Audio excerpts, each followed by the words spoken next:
it's definitely intimidating working with the pro guys sometimes. He comes up to me, he's like, hey, I just wanted to say thank you. Like, I'm really seeing a difference in, my mobility and my flexibility and stuff. That's all that matters. Yes, and reach it in your own way.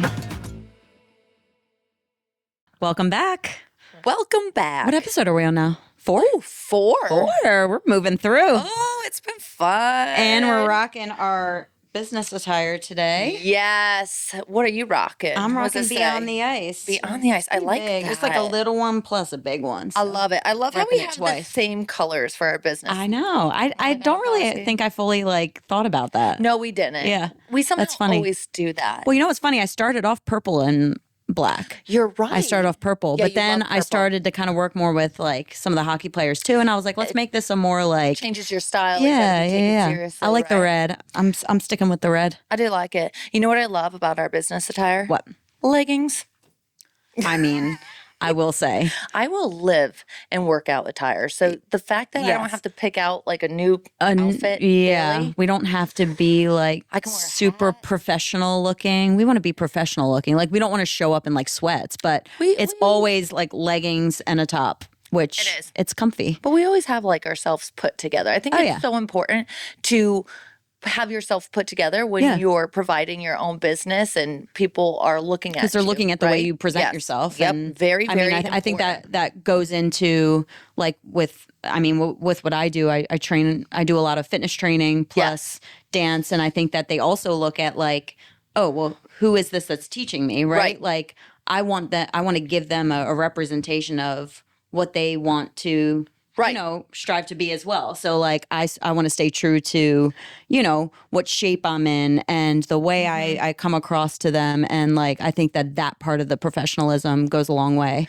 Exactly. Because from the outside, you're looking at someone that you may not know the history of, right? But if you look at that person and they have that fit and you see the fit of you as being a ballerina and stuff like that, you have that type of muscle, right? That figure skaters are looking for, because figure skating, we don't want to be bulky. Right. So I feel like it's so important. Your appearance is very important. You come across sloppy, you're going to do a sloppy job. That's how I've always put it about, right? For sure. So what's your get up? My get up?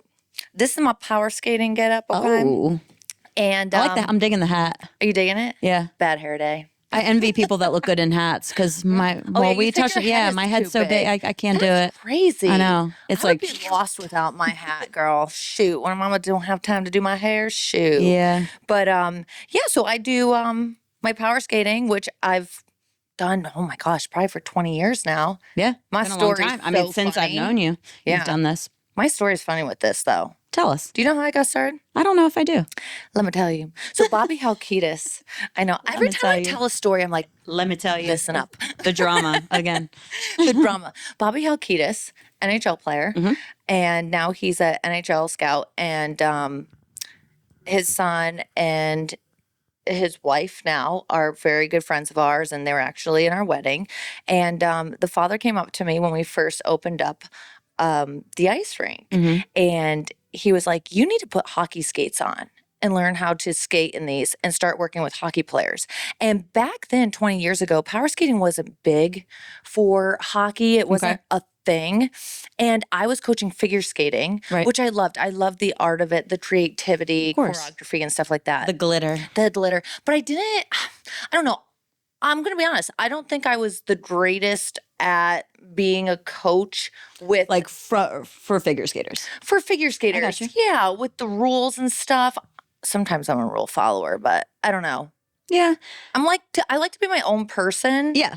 Right? Does and that I think make sense? you kind of figure that out along the way, what type of teacher you are and what you enjoy, what you Yeah. So gravitate to more. Coach Bobby here, he was the hockey director at the time, and I got full gear and everything. Listen, I am not a hockey player, but I taught myself how to skate in hockey skates because very different. If you know skating, you know the difference, but if you don't, figure skates, you have the toe pick. In hockey, it's more of a rocker, right? Okay. So transitions were different for me, and it had to take practice. It's like a whole different feel. It's a whole different feel. And then you can't be artistic, right? I can't be extra Danielle out there when I'm Right. working with guys. Well, you know what's funny about you too is that like you are extra with like I the glitter am. and stuff, but then you're like so badass with these hockey players and like giving it to them, and I like don't I'm know like, what ooh, I know it's like a different side of me. Yeah. I get out there and it's like, okay, I have to be taken seriously and I need to do what I'm good at. yeah. And I just turn into a different person. I know. It's cool to see those two different sides of you though, because I feel like they Oh, it's like man. one extreme to the next. It's crazy. Yeah. But these boys, I tell you, I've worked with all different ages, you know, and levels. And it's intimidating. It's definitely intimidating working with the pro guys sometimes because you're coming out there, you're a female, and you have to know what you're talking about. And you because feel like you almost have to gain the respect, I You think, do. You do. before they actually take you seriously in a way. So you have to Exactly. present yourself in a way that's like, I'm not playing around. Like, let's get, Oh, yeah. let's Yeah. get down to I business. cuss out there. I'm into it. I'm so into it. Once you put me out there, I'm like, don't get in my bubble right now, okay? Don't get in my way. They smell, but you know what? Oh It's my okay. God, do they ever? Yeah, because when, like, speaking on that, so obviously my studio is in Extreme Ice Center, and right outside of my studio is the puddle area. The puddle. They call it, which is like, it's basically like a mini rink. And a lot of the hockey guys will go in there and practice shooting, practice, you know, different drills Think and up stuff. your place. But you walk out there and it's like, whew, You get used to it, almost though. pass out. You almost pass out? Yeah. Oh my God. I hate when like you have a team and they come up to you and like, yo, back up. back up.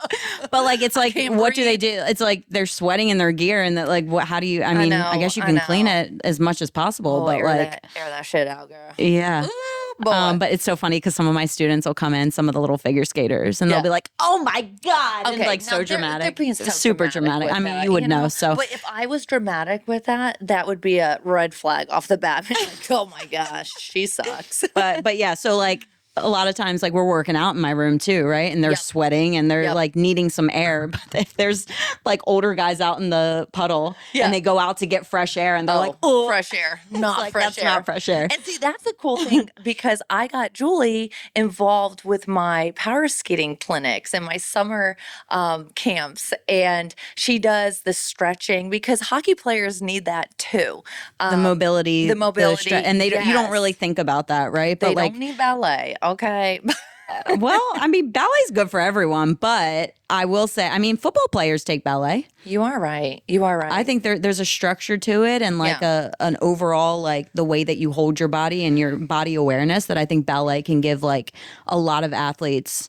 I mean, I wouldn't expect a bunch of dudes to come in and take ballet seriously. That's the hardest part is because it's people say quote unquote boring, and that's why so many people don't really enjoy it growing up unless you have this like strength in ballet. But I think that the whole like stretch and recovery aspect Super of it, important. like you have to allow your body to recover, whether you're a hockey player, whether you're a figure skater, whether you're just a like I don't know, a runner, like like you need that day. If you're working out every day, that one day of recovery is so important. And so this year I started doing it's every Monday morning because a lot of these kids have tournaments over the weekend. Yeah, they need that day. I've been told I say that wrong. Tournaments. People here say tournament. Tournament. I don't know. Everybody says it differently. I'm going to keep saying tournament. Okay, 'cause say that's the way it's spelled. So, so yeah, they have all these tournaments over the weekend, and then Monday it's like the day that their bodies, I think, are really feeling it. So Monday mornings, I do a whole like yoga stretch recovery situation, and I think that. I mean, I even have one of the kids who he's one of the most respectable kids in that rink, I think. I know who you're talking But about. he came up to me randomly. I think this was 2 years ago because I've been doing this off and on, with these hockey players. And he came up. He's like, "Hey," because he's a goalie. Okay. And goalies have to be flexible because they're Very. basically doing splits trying to block the puck, right? Yep. So he comes up to me. He's like, "Hey, I just wanted to say thank you. Like, I'm really seeing a difference in my mobility and my flexibility and stuff." And I was like, "Oh, like thanks so much for telling me that. I'm so glad it's making a difference." So it's cool that being in the world that I'm from, like dance, like you don't really think about the fact that you could potentially help hockey whole players and different like sport. that's what I love about all of this is the way Right. that everything kind of comes together and you can help a lot of different people. You can. How did it feel working with the hockey guys for the first time? Because you It's did one different. of my pro camps. Yeah. And they were all, our age, I would say. Yeah. Our age. I think it depends on the kid, right? Like Yeah. if they're driven, like you can see the kids that really take it seriously Right. and they want to do whatever they can do to make it And better. those One are of my the people- students who may not be the best hockey player, but he's like, I always want to be the hardest worker in the room. Right, right. And I think that's the type of student you want to work with, right? Yes. Because if they want to put the work in, then you're so much more into helping them because you feel like you're on the same page. Some of the guys go in there and they're like, oh, stretching, and they're just like goofing off, not taking it seriously, and like, as much as that is annoying, it's like I can't give my attention to them. I'll either kick them can't. out or, Correct. tell them to shut up, and if they don't, then kick them out. I don't know. Like, like you got to be hard on Right, them because right. you're also trying to teach them lessons along the way too. But Well, you're not only teaching lessons in that sport, you're teaching life lessons. My whole thing Yeah. when it comes to coaching is how you act showing up for your sport right. is going to show in your future Yeah. career, right? Yeah. And who knows the impact that it could have on them in Exactly. other And elements of their life. They might not make it to that, pro level, but people that have that mentality and that drive to do something on their own and they're not being forced by their parents or anybody else around them make it far in life because It's going to come driven. through in It is. their future no Yeah. matter what they do. And right. I love how we've been doing this so long coaching where we still have connections with our students from Oh, yeah. 20 years ago plus. Yeah. And they are excited to share what they're doing now. Yeah. And a lot of them have been so Yeah. successful. And I'm so Oh, for excited sure. to have some of them come on. Because at the end of the day, what is the probability that a figure skater is going to make it to the Olympics, which is obviously most of their dreams, right? It's a very small chance that that's going to Well, happen. listen, let's just be And- deep truths right now. Real truths. Hard real truths? Hard Yeah. truths. What? Whatever our podcast is called. When people, I feel like the young age, right? They just think my kid's gonna be an NHL player, my kid's gonna be An Olympic at the figure skater. Olympics. Yeah. And it's like, this can be a whole other story. Of course. You push a child too much where they don't have the joy for what they're doing. Mhm. And you just, you lose, there's nothing going to come out from that. And we've touched on this. You got to love what you do. And I think that it's hard, I think, as a parent. I'm not a parent, but I would imagine as a parent, it's hard because you want to make sure you're getting your money's worth, number one. A huge investment. You want to make sure right? you're pushing your kid to the point where, like, they're developing a good work ethic Right. and they, are working hard for what they want, Mhm. but at the same time, not overdoing it where they start to almost resent you for it or to hate the sport because they're burnt out or they're doing it too much. And I think that the way that we can push them in our own ways as their teacher, not their parent. Right. Right. I think that I'm looking at it as I don't want to discourage them from trying to make the Olympics or trying to make the NHL. Right. I would never want to tell them like, oh, it's not looking, but like, Right. how can I do whatever I can do in my power to help. get them to the point that they want to be? And if they're not able to make it there, they still have that confidence to go into whatever they want to do and still be happy and have that, Yeah. the work ethic and the confidence and all the things that go along with like being successful. Yeah. No, you're right. Yeah, I think with starting your own business or with being an entrepreneur, right? It's like it starts from the beginning. Like basically like dreams that you had as a kid or like but like what you develop, kind of what we were talking about before is helping kids develop into successful people. It's like it makes you think about like how did I get where I am now? Like where did we start and how did I develop this work ethic that I now have? But speaking on that, like what was your first job? Like how did I have so many questions. Like, when did you realize you wanted to get into something like this? But also, like, Right. maybe more like how did your first job kind of help you with where you are? I don't know. Like, first of all, what was it? My first job is going to cut you off guard.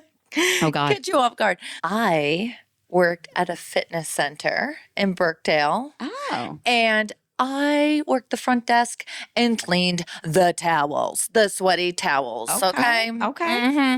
And I was doing gotta that. start somewhere, you know? Gotta start somewhere, man. how old were you? 16. Okay, I think that's how old I was. I mean, I started helping out with Learn to Skate at 14, 15. Yeah. I always liked having my own money. I know. And I come from a family where it's like, okay, you got to work for what you want, right? Yeah. Like I even had to put money towards my first pair of skates to show that that's what I wanted to do, Yeah. right? And I admire another lesson oh, along, right? Like, yeah, and I take that to my kids now. I admire my parents for bringing me up this way and like you work for what you get, right? But yeah, I went to that during the morning, and then I would go to Pineville Ice House and start coaching there, learn to skate in private lessons. Yeah. I love that. And you were just still in it, you know? Yeah. How about you? What was your first one? See, my parents always had the mindset of you're going to be working the rest of your life. I'm not going to push you to get a job too early, which I appreciated. But then you do get to the point, I think on my own, I got to the point where I'm like, I kind of want to make some money. I kind of want to, you know, like I appreciate that they had that. They didn't like push that on me so much because I was so busy with dance and all the other things, school. But I think that I finally like got to that point where I was like, oh, I kind of want to work. Did you feel a little behind, like catching up to a little bit? Money? Yeah, because a lot of my friends worked, and I think it was just I was so busy with dance. I mean, I'm dancing, you know, 4 hours, 5 to 6 days a week, like after school. It's like you don't really have time to get a job. But I think it was my junior or senior year in high school that I started work. So my dad belonged to a golf and country club called Mountain Branch. Yes, my dad was a huge golfer. Yes. So he was probably there more than he was at our house. He loved this place. He wanted to get away from you. And no, never. I was a daddy's girl. Come on. I know. But he was there all the time, and I always wanted to be around my dad. So I was like, wait a minute, like maybe I could work at the golf course. So I got a job as a hostess for the restaurant. They had a great restaurant there. That I went. Remember? I did take you there. Yeah, I met all your fans of all the people God. you drove around and I know. So I would like do like golf cart type of thing where I'd drive around. I obviously didn't do that till like a few years later. But when I was 16, I think it was 16 or 17, I started as a hostess at that restaurant. You were like selling cocktails at 16? No, I said no, not till a few years later. Look at all these years that was later, way here later. we are. Don't get me in trouble now. But what was cool about that was my dad had so many friends at that place, and like everyone knew Wally Swartz. He was like, you know, and he was like one of the founding members there. So everyone loved him, everyone knew him. And so when they found out that I was working there, they were like, oh my gosh. And they would like Wally's daughter. When I did start serving people and stuff out on the course, like his friends would like tip me a crazy amount of money. And I'm like, oh, this is a great job. I love this. But like, yeah, it was just such a good, like kind of family sort of atmosphere there that I love. So that was a great first job that I appreciate because I learned a lot, but also it was fun at the same time. That's awesome. Which I think made me realize like it's important to have fun with what you're doing. Play hard, right? Exactly. So, but you had multiple jobs. I feel like when I saw you in New York, you were teaching a trampoline fitness class. Yeah. Right? So that's where I started. I started at the golf course, and I also like taught dance at my studio. That was just something you go into, right? Like a figure skater. You start to coach figure skating as soon as you're ready and old enough to do that. But after that, then I went to college, and college was crazy in itself. I mean, with dance team and classes and stuff, I solely focused in on my education, I would come back in the summers and work at the golf club. But during the school year, I didn't have a job, which I was fortunate enough to be able to put all my energy into my schoolwork, which, came in handy. But after that, I moved so I was a personal assistant for my dance team coach's dad. George, I love you. He's probably not listening, but he was the best boss ever. He's this like super successful guy in New Jersey. Okay. One of the most successful guys I think I've ever, been around or worked for. And he was just a blast, man. And what job was this? I was a personal assistant for him. He had a lot going on. He was a business owner. I was a PA for a while. That was how I ended up getting my job in entertainment because I was his office was in New Jersey, which is where I went to school at Rutgers. It was like right off campus of Rutgers. And I was able to take the train in to audition up in New York. So I was able to have that job while I was auditioning. And then I will never forget when I booked my first job and he was like so sad. And I was like kind of sad too at the same time, as excited as I was to book a job like in entertainment. I was like, oh my God, I'm going to miss George.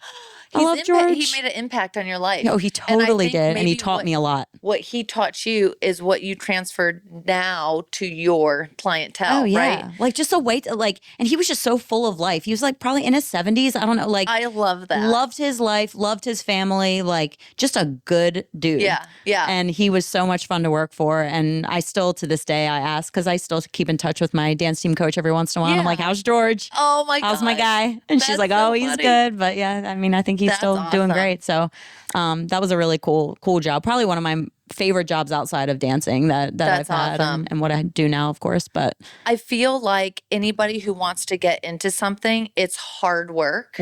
Being your own boss, running a business, there's so much more that goes behind it. I feel like people judge you from the outside and like, oh, you must be making bank. And, you don't know how many hours are being put in behind the scenes. 100%. You don't know the shit that you're dealing with. What you see from the outside is not always what it really is. It's no one else's business. It's we not. are here to show up and do our job and I think we both had to learn that. Like, it doesn't matter what other people think. As long as you are, I mean, obviously the people that you work with and for and all that's like, yes, that matters and you want to make people happy. But at the end of the day, you've got to do what you got to do for yourself. If you want it, you have to go after to get there. It's not going to be handed to you. And it can get lonely sometimes. You're doing it for yourself. You know, no one's holding your hand along the way. Like you got to figure stuff out as you go. But I mean, I think that's what's led us to this point that we're both at in our careers where we have these businesses that we're really proud of and that, we're still able to have that connection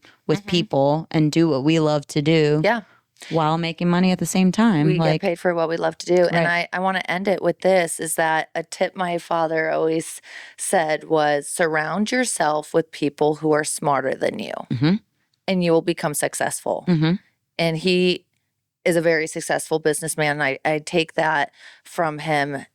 And I take that advice through life, right? Because it's so true. Don't ever be ashamed to ask a question that you may think is silly. It's silly, right? Because people that are successful want to see other people succeed, right? Right. And I think that's the greatest advice. And if you have someone in your life that does not want, that you can tell is not in support of that or doesn't want to see you succeed or, feels in competition with you, then that's someone that, is not meant to be in your circle, I guess. Like you always want to lift people up. Yeah. When you as run you get your older. own business, your circle gets smaller, your friendships, start to disappear because you find out who's really there for me, who's supportive of what I do. And your support system while you're going through these changes in your life and, going into owning your own business and stuff like the people around you have a big impact on your success, I think. They do. Because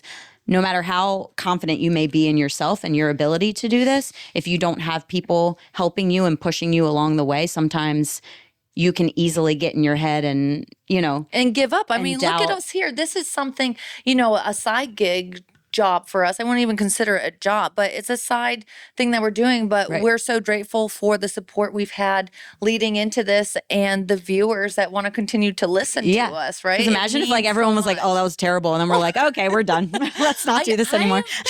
I don't like giving up. No. And when I said I feel like I'm never good enough, it's never good enough up here, I always compare myself to, well, that's another story. I always compare myself to my brother because he is, celebrity at what he does. Yeah. And I feel that I'm always reaching that, but I've realized I don't have to reach that goal. No. I can just reach it through making an impact to others, and that's all that matters. Yes, and reach it in your own way. And I think that's where comparison can become really difficult because you can admire someone else's career or someone else's status in life, right? But you don't necessarily want to strive for that. You want to strive to be your own person, find your own success in your own avenue, but reach the point where you are content and happy with what you've done in your life, right? Like we want to leave this life feeling like we made a difference. Exactly. And I think that we've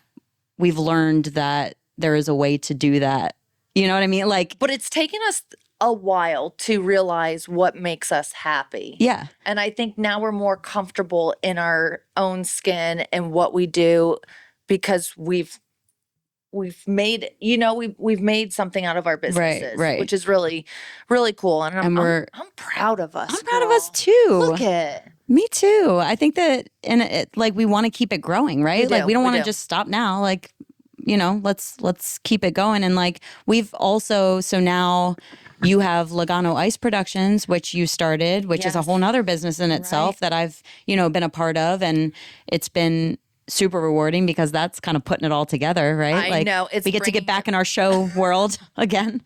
She's like, oh no, you pulled the costumes back out? I said, yes, girl.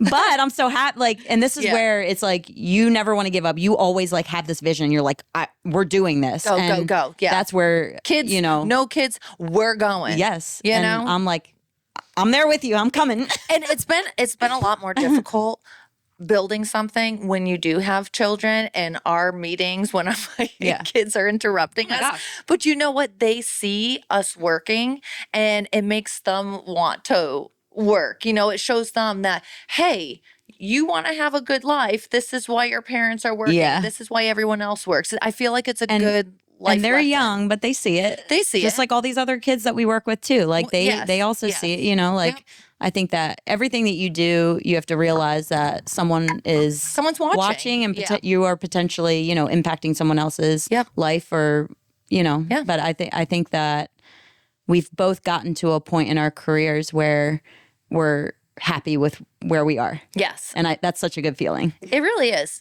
So with us like starting all these like new journeys that we've been starting. We've got Logano Ice Productions that we, are producing shows, and then we've got now this. Oh, we forgot about cheer. So yeah, through Logano Ice Productions, we've also started a cheer team for the hockey team Queen City Royals. The Queen City Royals. They are the hockey team at Extreme Ice Center, and we were like, why not have some of the figure skaters start a cheer team? Our whole thing behind it was to grow the community and have the figure skaters support the hockey players and be all under one. And it actually was a hit.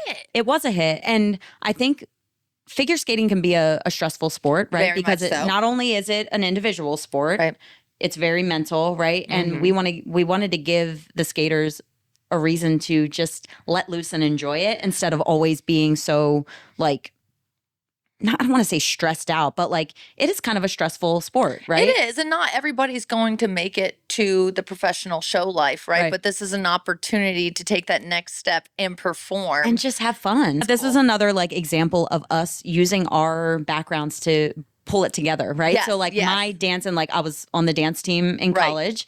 You obviously are a figure skater. Yep. Let's combine the two and work together. And it's like, because I cannot why wouldn't we think to do this?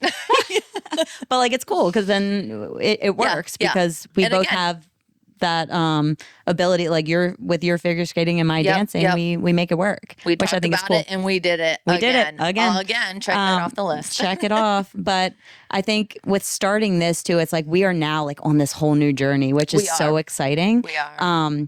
And obviously that comes with other things happening in our lives, right? So it's like, I mean, I'll talk about it. Like a big thing happened where your family sold the rink, sold the business, and that was like a huge thing, right? Like, tell everyone a little bit more about that. Quick story. My parents built the rink here. We moved down here because my brother's in NASCAR, and family business too, kind of, right? It's a family business, yes. And then me and Brendan got married, and we took over the management of running the rink together. And that's when I stopped, doing the shows, and then we had the kids. And so we were both managing and running this facility. And meanwhile, my husband, Brendan, was running the hockey department. And it creates a lot of stress, right? Oh my God, yeah. I saw what you went through on the daily. Like, there's a lot that people don't realize. I was pregnant, not only running the rink, but I also choreographed the U.S. Figure Skating Nationals opening ceremony. I helped you with, And so that's just me, right? I just fill my plate.